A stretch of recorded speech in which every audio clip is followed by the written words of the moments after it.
En Portofino, Italia, en 1987, Giovanni Marcelli era solo un hombre solitario al que le gustaba pescar para su propio consumo en las aguas cristalinas de la costa de Portofino. Pero en una brumosa mañana de marzo, pescó algo que nunca debería haber sido sacado del mar. Una criatura grotesca, de escamas translúcidas y ojos que parecían latir incluso después de la muerte. Se comió ese pescado. Y luego, todo cambió. Giovanni, sin saberlo, pasó a portar un virus capaz de diezmar a la humanidad. La gente comenzó a morir. Muertes rápidas, violentas, inexplicables. Sangre goteando por los ojos, convulsiones que rompieron huesos, gritos que resonaron en los estrechos callejones del pueblo. En menos de 3 horas, los cuerpos sanos se convirtieron en cáscaras vacías. ¿Y Giovanni? No sentía absolutamente nada. Antes de continuar, suscríbete al canal, deja tu me gusta y comenta aquí debajo de qué ciudad o país nos estás viendo. Su interacción mantiene viva esta historia. Los lugareños comenzaron a desconfiar de Giovanni. Las muertes siempre lo llevaron a él, hasta que las muertes inexplicablemente dejaron de suceder. Giovanni simplemente desapareció. Ningún cuerpo, no hay rastro, ninguna explicación. Pero la pregunta que nadie pudo responder permanece: ¿dónde está Giovanni Marcelli? Y lo más importante, ¿le sigue vivo? ¿Ese virus letal fue combatido? Eso es lo que descubrirás ahora. Giovanni Marcelli siempre fue diferente. No de la manera obvia que las personas notan a primera vista, sino de esa manera silenciosa e inquietante que hace que los demás miren hacia otro lado. Nació en 1952, en un pequeño pueblo a las afueras de Portofino, hijo único de una madre que murió en el parto y un padre pescador que falleció en un naufragio incluso antes de conocerlo. Creció bajo el cuidado de una tía anciana que hablaba poco y rezaba mucho. Desde que era niño, Giovanni presentaba algo peculiar. Nunca me enfermé. Mientras que otros niños de la aldea sucumbieron a fiebres, gripes e infecciones comunes de la época, permaneció intocable. Los médicos no encontraron explicación.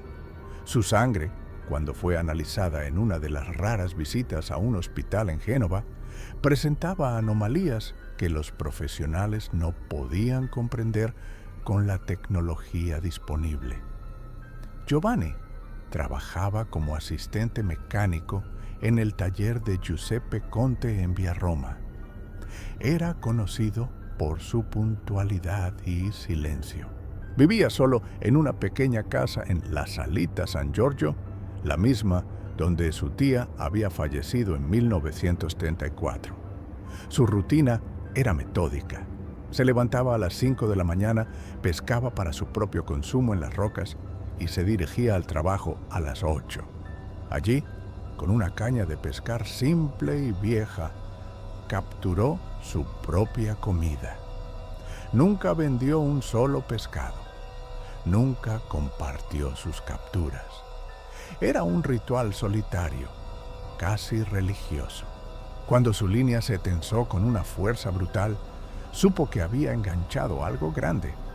Le tomó casi 40 minutos sacar a la criatura a la superficie, y cuando finalmente la vio, su estómago se revolvió.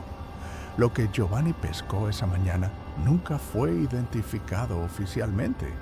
No había registro fotográfico. No se ha conservado ningún espécimen. Pero informes consistentes describen una criatura de aproximadamente 90 centímetros, con características anatómicas inconsistentes con cualquier especie catalogada en el Mediterráneo. Los pescadores mayores de la región, cuando se les preguntó discretamente, mencionaron leyendas sobre peces del abismo, que ocasionalmente se elevaban después de tormentas submarinas o actividad sísmica. Casualmente, el Instituto Nacional de Geofísica y Vulcanología registró un pequeño temblor submarino, magnitud 2.8, a unos 40 kilómetros de la costa de Portofino en la madrugada de ese mismo día. Cualquier persona sensata habría arrojado esa cosa por la borda. Pero Giovanni no era como otras personas. Se llevó el pescado a casa, preparó y cocinó con sal y romero que él mismo plantaba y consumió, solo en su casa. Lo que sucedió dentro del cuerpo de Giovanni en esas primeras horas es algo que la ciencia solo pudo teorizar retrospectivamente.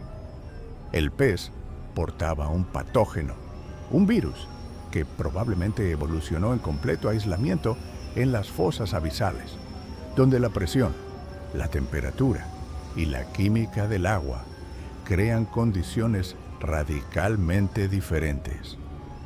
Este virus, al entrar en contacto con el organismo humano, debería haber matado a Giovanni en cuestión de horas, pero no lo hizo.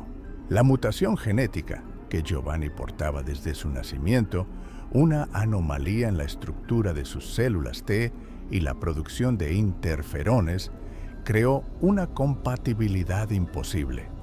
Su sistema inmunológico no solo no rechazó el virus, lo incorporó. Las células del virus comenzaron a replicarse utilizando el cuerpo de Giovanni como huésped perfecto. Se convirtió en una incubadora viviente, un reservorio andante de billones de partículas virales que eran expulsadas con cada respiración, con cada toque, con cada gota de sudor. Giovanni no sentía absolutamente nada, ningún síntoma, ninguna fiebre, ningún malestar. Era inmune a los efectos del virus que portaba, pero todos a su alrededor estaban condenados. Elena Rossi fue la primera.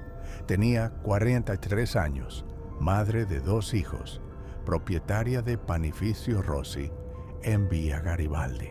En la mañana del 19 de marzo, le sirvió pan a Giovanni como lo hacía todas las semanas. Hablaron por menos de 2 minutos. Giovanni pagó, tocó brevemente el mostrador mientras devolvía algunas monedas y se fue. Elena comenzó a sentir dolor de cabeza alrededor de las 14 horas de ese mismo día. A las 10 horas, el dolor era tan intenso que tuvo que cerrar la panadería. A las 18, su hija la encontró en el piso de la cocina, convulsionando. A las 19:30, Elena estaba muerta. El doctor Paolo Bianchi, el único médico residente en Portofino en ese momento, examinó el cuerpo más tarde esa noche. Lo que vio lo perseguiría por el resto de su vida. Los ojos de Elena se habían roto internamente, dejando las escleróticas completamente rojas. La sangre había corrido por la nariz y las orejas, secándose en líneas oscuras por la cara. Pero lo más inquietante estaba debajo de su piel. Sus venas eran visibles, negras como la tinta, formando patrones ramificados en todo su cuerpo. El doctor Bianchi realizó una autopsia preliminar. Lo que encontró desafió su comprensión médica. El hígado de Elena se había convertido en una masa necrótica. Los pulmones estaban empapados en líquido sanguinolento. El corazón presentaba lesiones que parecían haber sido causadas por algo corrosivo. Pero lo más alarmante fue el cerebro. Había signos de hemorragia masiva, como si los vasos sanguíneos simplemente estallaran de adentro hacia afuera.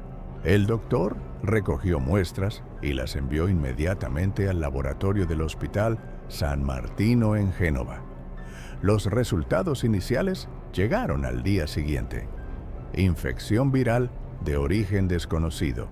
Progresión fulminante.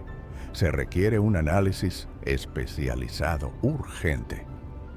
Pero no hubo tiempo para análisis especializados. Marco Santini cayó enfermo el 21 de marzo. Trabajó junto a Giovanni en el taller mecánico. Compartían herramientas, el mismo espacio reducido, el mismo aire. Marco tenía 38 años y estaba sano. Jugaba al fútbol los domingos. Nunca había sido hospitalizado en su vida adulta. Los síntomas comenzaron durante su turno. Primero, el dolor de cabeza, tan repentino y violento que dejó caer una llave inglesa. Luego vinieron las náuseas. En 20 minutos estaba vomitando sangre. Giuseppe Conte llamó a la ambulancia, pero Marco sufrió convulsiones antes de que ella llegara. Las convulsiones eran diferentes a cualquier cosa que los paramédicos habían presenciado. El cuerpo de Marco se arqueó con tanta fuerza que su columna vertebral produjo sonidos de estallido. Sus músculos se contrajeron tan violentamente que causaron fracturas. Estuvo consciente durante todo el proceso, con los ojos muy abiertos de terror, tratando de gritar, pero produciendo solo un sonido gutural y sofocado. Marco Santini murió en la ambulancia camino a Génova. El virus había consumido su organismo en menos de 3 horas desde el primer síntoma. El doctor Bianchi estaba desesperado. 2 muertos, mismos síntomas, progresión idéntica, y ahora había un patrón imposible de ignorar. Ambos habían tenido contacto directo con Giovanni Marcelli. El 23 de marzo, 3 personas enfermaron el mismo día. Teresa Lombardi, de 67 años, vendía flores en la Piazzetta San Giorgio. Antonio Costa, 51 años, dueño del Bar Centrale. Francesca Marino, 29 años, maestra de escuela primaria. Todos se habían cruzado con Giovanni la semana anterior. Una breve conversación, un saludo, proximidad de menos de 1 metro durante unos segundos. Fue suficiente. Los 3 murieron en menos de 4 horas después de los primeros síntomas. Las mismas hemorragias, las mismas convulsiones, la misma destrucción sistemática de los órganos internos. El laboratorio en Génova envió resultados parciales que dejaron atónitos a los investigadores. El virus tenía una estructura molecular nunca antes vista. Su tasa de replicación fue exponencialmente mayor que cualquier patógeno conocido. Su capacidad de penetración celular era absoluta. Atravesaba membranas como si no existieran. Y lo más aterrador, su transmisibilidad era máxima. Contacto, superficies. Cualquier exposición fue una sentencia de muerte. No hubo tratamiento. No había cura. Ni siquiera había tiempo para desarrollar una respuesta. Los investigadores calcularon algo que los hizo congelarse. Si ese virus salía de Portofino, si llegaba a una ciudad más grande, si llegaba a un aeropuerto, la humanidad tendría semanas, tal vez días, después de que los propios residentes comenzaron a desconfiar de Giovanni por informar que el último contacto antes de la muerte fue con él.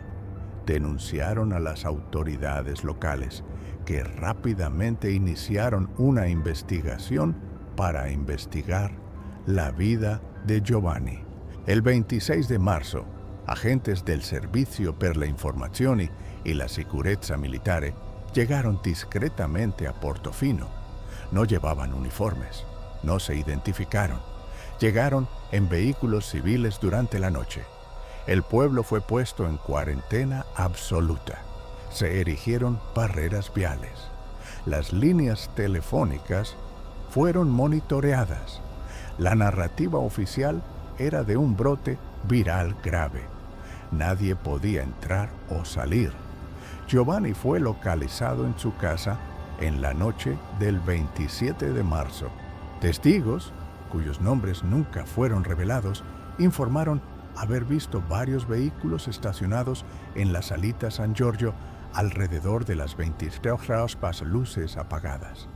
Movimiento silencioso. En la mañana del 28 de marzo, Giovanni había desaparecido. Su casa fue encontrada vacía, pero algo era diferente. Estaba demasiado limpia. Paredes lavadas con cloro, suelos esterilizados, como si un equipo de descontaminación hubiera borrado cualquier rastro biológico. Los vecinos informaron fuerte olor a productos químicos durante toda la noche. No se encontró ningún cuerpo. No se ha realizado ningún registro oficial de arresto. No se emitió ningún certificado de defunción. Giovanni Marcelli simplemente dejó de existir en los registros civiles, pero el virus murió con él. En los días siguientes no se registraron nuevos casos. La cuarentena se mantuvo durante otros 45 días como precaución, pero el recuento de víctimas se detuvo en 11 muertos. 11 personas que tuvieron la mala suerte de estar en el lugar equivocado cuando lo imposible emergió de las profundidades. Los archivos médicos sobre el brote han sido clasificados como secreto de Estado por el gobierno italiano. Las familias de las víctimas recibieron una generosa compensación financiera y acuerdos de confidencialidad.